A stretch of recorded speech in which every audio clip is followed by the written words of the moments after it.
Hello दोस्तों, नमस्कार। स्वागत है एक बार फिर से आपके अपने चैनल यूके सक्सेस पॉइंट में। दोस्तों, उम्मीद करता हूँ आप सब बहुत अच्छे होंगे, तैयारी बहुत अच्छी चल रही होगी। इसी तैयारी को और बेहतर करने के लिए आज की वीडियो में हम उत्तराखंड से संबंधित अति महत्वपूर्ण 50 क्वेश्चन को कवर करेंगे, जो आपके आने वाले एग्जाम है उत्तराखंड पुलिस, फॉरेस्ट गार्ड, कनिक सहायक, वीडियो और पटवारी भर्ती के लिए काफ़ी इंपॉर्टेंट ये वीडियो होने वाली है। तो वीडियो में आप अंत तक जरूर बने रहेगा। अगर आप इस वीडियो में नए आए हैं तो चैनल को जरूर सब्सक्राइब कर लीजिएगा, ताकि आने वाली वीडियो की नोटिफिकेशन आप तक पहुंच पाए। तो चलिए बिना किसी देरी के इस वीडियो की शुरुआत करते हैं और आज के पहले प्रश्न की ओर चलेंगे। पहला प्रश्न है, जागेश्वर में विमानों का निर्माण कराया था। तो जागेश्वर में विमानों का निर्माण कराया था आपके ईस्टगढ़ ने। तो ऑप्शन नंबर बी इसका राइट आंसर हो जाएगा। ठीक है, चलिए अगले प्रश्न की ओर चलते हैं।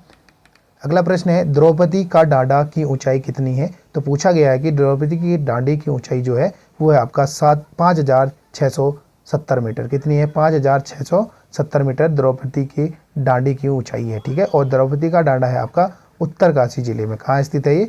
उत्तरकाशी जिले में स्थित है। ठीक है, याद करेंगे। चलिए अगले प्रश्न की ओर चलते हैं। अगला प्रश्न है, चंद्रबाड़ी ताल स्थित है। ठीक है, पूछा गया है कि चंद्रबाड़ी ताल कहाँ स्थित है। तो ऑप्शन नंबर ए इसका राइट आंसर होगा। देहरादून जिले में स्थित है आपका चंद्रबाड़ी ताल। ठीक, चलिए अगले प्रश्न की ओर चलेंगे। अगला प्रश्न है, कार्तिकेयपुर वंश के राजकुमारों को कौन सी उपाधि दी गई थी। पूछा गया है कि जो कार्तिकेयपुर वंश के राजकुमार थे उनको कौन सी उपाधि दी गई थी। तो ऑप्शन नंबर सी इसका राइट आंसर हो जाएगा। रजबार की उनको उपाधि दी गई थी। ठीक है, याद करेंगे। चलिए अगले प्रश्न की ओर चलते हैं। अगला प्रश्न है, उत्तराखंड हिमालय के किस भाग में स्थित है। पूछा गया है कि उत्तराखंड हिमालय के किस भाग में स्थित है। तो ये स्थित है पश्चिम मध्य भाग में। ठीक है, ऑप्शन नंबर डी इसका राइट आंसर हो जाएगा। चलिए अगले प्रश्न की ओर चलेंगे। अगला प्रश्न है, रक्षा सूत्र आंदोलन कब शुरू हुआ। तो रक्षा सूत्र आंदोलन शुरू होता है 1994 में। टिहरी के भिलंगना क्षेत्र से इसको शुरू किया जाता है। तो ऑप्शन नंबर ए इसका राइट आंसर हो जाएगा। चलिए अगले प्रश्न की ओर चलेंगे। अगला प्रश्न है, निम्न कथनों पर विचार कीजिए। पहला कथन है, काली कुमाऊं की सबसे छोटी नदी है। ये गलत कथन हो जाएगा आपका। ये काली कुमाऊं की सबसे बड़ी नदी है। कथन दूसरा, स्कंद पुराण में इसे श्यामा नदी कहा गया है। तो ये कथन आपका सही हो जाएगा। तो केवल दूसरा सही है। ठीक है, इसमें कथन दूसरा इसका सही हो जाएगा। तो ऑप्शन नंबर बी इसका राइट आंसर है। चलिए अगले प्रश्न की ओर चलेंगे। अगला प्रश्न है, सोनिया फागुनकर संबंधित है। ठीक है, पूछा गया कि सोनिया फागुनकर संबंधित है। तो सोनिया फागुनकर एक प्रकार का उत्सव कर है जो गोरखा कालीन कर है। ठीक है, गोरखाओं द्वारा लिया जाता था आपका सोनिया फागुनकर। और ये कैसा कर है? तो ये एक प्रकार का उत्सव कर है। ठीक, चलिए अगले प्रश्न की ओर चलेंगे।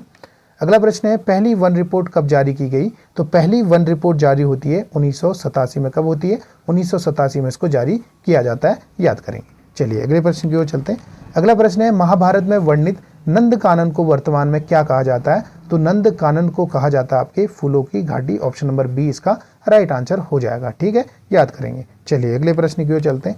अगला प्रश्न है कि नगदूण का संबंध है। तो नगदूण का संबंध है आपका जंगली जड़ी से। ठीक है, एक प्रकार की जंगली जड़ी है आपका नगदूण। याद करेंगे। चलिए अगला प्रश्न है, राज्य का एकमात्र जनपद जहां टीन पाई जाती है। तो टीन आपको चमोली जिले में पाई जाती है। तो ऑप्शन नंबर 20 का राइट आंसर हो जाएगा।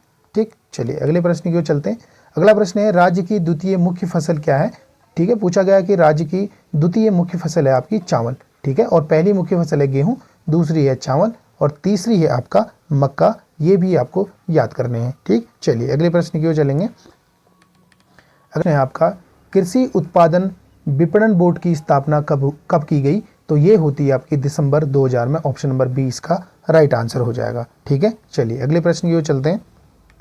अगला प्रश्न है, रामशिला मंदिर कहाँ स्थित है। तो रामशिला मंदिर स्थित आपके अल्मोड़ा जिले में और इसका निर्माण कराते हैं राजा रूपचंद। कौन कराते हैं? राजा रूपचंद 1588 ईस्वी में इस मंदिर का निर्माण कराते हैं।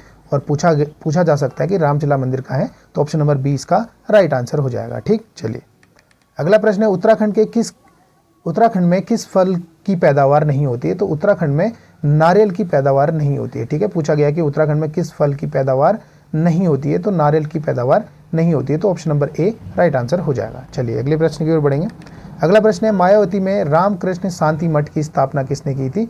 तो मायावती में रामकृष्ण शांति मठ की स्थापना होती है आपकी 1901 में। कब होती है? 1901 में। ये करते हैं स्वामी विवेकानंद। तो option number B right answer हो जाएगा। ठीक, चलिए अगला प्रश्न है, पर्वतमाला योजना का उद्देश्य है। तो पर्वतमाला योजना का उद्देश्य आपका पर्यटन को बढ़ावा देने के लिए पर्वतमाला योजना चलाई गई है। तो ऑप्शन नंबर ए इसका राइट आंसर हो जाएगा। ठीक, चलिए अगला प्रश्न।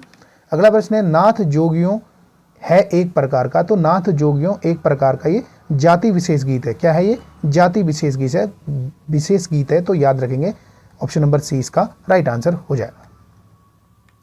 अगला प्रश्न है श्रृंगी गुफा स्थित है, तो श्रृंगी गुफा आपके उत्तरकाशी के मोरी विकासखंड में स्थित है श्रृंगी गुफा। ठीक, याद करेंगे। चलिए अगले प्रश्न की ओर चलते हैं। अगला प्रश्न है 20 तालों व सैकड़ों स्वर लिपियों का इस्तेमाल किस नृत्य या नाटक में होता है? तो ये होता है आपके पंडवात नृत्य में। किस में होता है? पंडवात नृत्य में इसका प्रयोग होता है, तो option number A right answer हो जाएगा। ठीक, चलिए अगला प्रश्न है वेण नामक आभूषण कहाँ पहना जाता है? तो वेण नामक आभूषण आपसे पूछा गया है, तो ये पहना जाता है नाक में, option number B right answer हो जाएगा। ठीक, चलिए अगले प्रश्न की ओर बढ़ते हैं। अगला प्रश्न है हार दूधा संबंधित है, तो हार दूधा संबंधित है आपके नाग देवता से, option number A right answer हो जाएगा। ठीक, चलिए अगला प्रश्न है 2011 की जनगणना के अनुसार पुरुष साक्षरता दर कितनी है? तो ये है आपकी 87.40%। कितनी है? 87.40% है पुरुष साक्षरता। ठीक है, याद करेंगे। चलिए अगले प्रश्न की ओर चलेंगे। अगला प्रश्न है राज्य के किस जनपद में 7 गांवों को रूरबन क्लस्टर के तहत चयनित किया गया है? तो ये किया गया है आपके उधम सिंह नगर के। ठीक है, उधम सिंह नगर के 7 गांवों को रूरबन क्लस्टर के तहत चयनित किया गया है, तो option number D right answer हो जाएगा। ठीक, चलिए अगला प्रश्न है आपका कौन सी उत्तराखंड की जनजाति नहीं है? तो आपको पता है कि नागा जो है उत्तराखंड की जनजाति नहीं है, बाकी थारू, बोक्सा, भोटिया ये उत्तराखंड की जनजातियां हैं। ठीक, चलिए अगले प्रश्न की ओर चलेंगे। अगला प्रश्न है उत्तराखंड में निम्न में से किस जनपद की पुरुष जनसंख्या सबसे अधिक है?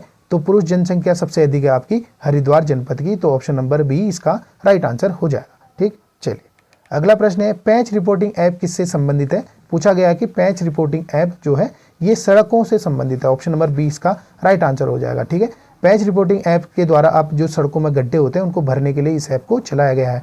चलिए अगले प्रश्न की ओर चलेंगे। अगला प्रश्न है राष्ट्र का गांव की संज्ञा किस परियोजना को दी गई है?